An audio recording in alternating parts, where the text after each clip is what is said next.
जंगल की रहस्यमय गुफा। एक समय की बात है, एक दूरस्थ गांव के पास एक रहस्यमय जंगल था जिसे भूतलोक वन कहा जाता था।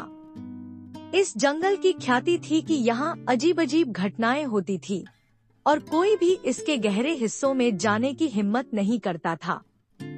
जंगल के बीचों बीच एक पहाड़ था जिसके अंदर एक गुफा थी, जिसके बारे में कहा जाता था कि वह किसी अनजान शक्ति से जुड़ी हुई है। गांव के लोग इस गुफा को अज्ञात गुफा कहते थे और मानते थे कि जो भी वहां जाता है वह वापस नहीं आता।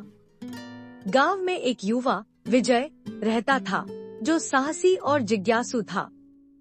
उसकी माँ कमला एक वृद्धा थी जो जंगल के बारे में पुरानी कहानियाँ सुनाया करती थी। एक रात कमला ने विजय को बताया, बेटा, मेरे दादा ने कहा था कि अज्ञात गुफा में एक रहस्यमय तलवार छिपी है जो जंगल की रक्षा करती है, लेकिन उसे पाने के लिए सच्चे दिल और बुद्धि की जरूरत है। विजय का मन उत्सुक हो उठा। उसने फैसला किया कि वह गुफा का रहस्य सुलझाएगा। सुबह विजय अपने सबसे अच्छे दोस्त रवि के साथ जंगल की ओर चल पड़ा। रवि शुरू में डर गया, लेकिन विजय की हिम्मत ने उसे भी प्रेरित किया। जंगल में प्रवेश करते ही उन्हें अजीब सी ठंडक महसूस हुई।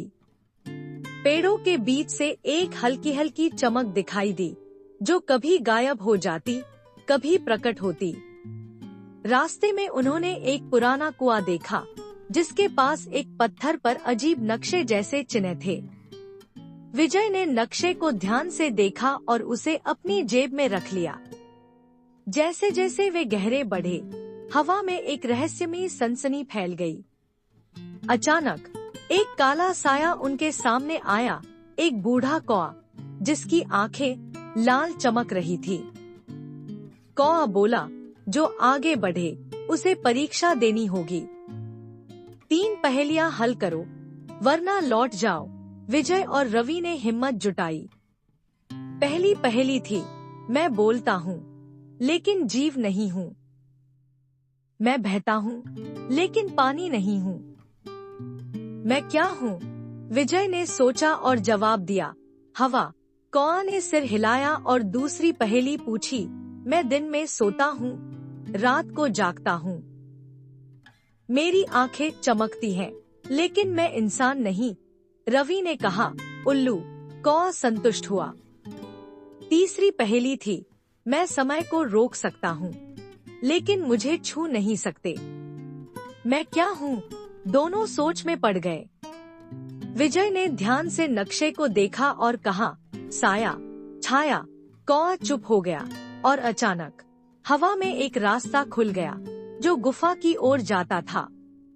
लेकिन रास्ते में एक दरवाजा था जिस पर लिखा था, सत्य बोलो वरना अंधेरे में खो जाओ।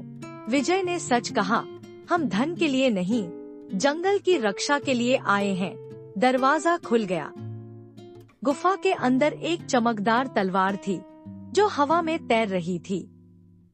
लेकिन जैसे ही विजय ने तलवार को छुआ, गुफा कांप उठी। एक भयानक आवाज गूंजी, तुम्हारा इरादा साफ है, लेकिन कीमत चुकानी होगी। अचानक गुफा का फर्श नीचे धंस गया और रवि एक गहरे गड्ढे में गिर गया।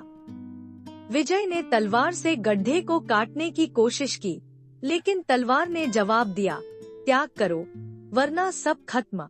विजय ने सोचा और तलवार को नीचे फेंक दिया, कहते हुए, मैं अपने दोस्त को खोना नहीं चाहता।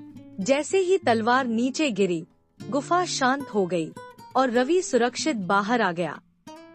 तलवार गायब हो गई, लेकिन उसके स्थान पर एक चमकता हुआ पत्थर प्रकट हुआ जिस पर लिखा था, सत्य और त्याग ही शक्ति है। विजय और रवि उसे ले आए।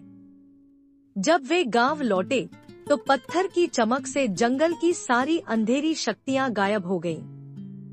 कमला ने कहा, यह पत्थर जंगल की रक्षा करेगा। गांव के लोग विजय को नायक मानने लगे और रवि ने कहा, सच में सत्य और त्याग से बड़ी कोई ताकत नहीं। कई साल बाद भूतलोक वन एक शांत और सुरक्षित जगह बन गया। विजय ने उस पत्थर को मंदिर में रखवाया और उसकी कहानी गांव में गाई जाने लगी। कौ कभी कभी दिखाई देता, मानो सबकी रक्षा कर रहा हो। रहस्य का समाधान तलवार असली शक्ति नहीं थी, असली शक्ति थी सत्य और त्याग, जो जंगल को शाप से मुक्त कर सकी।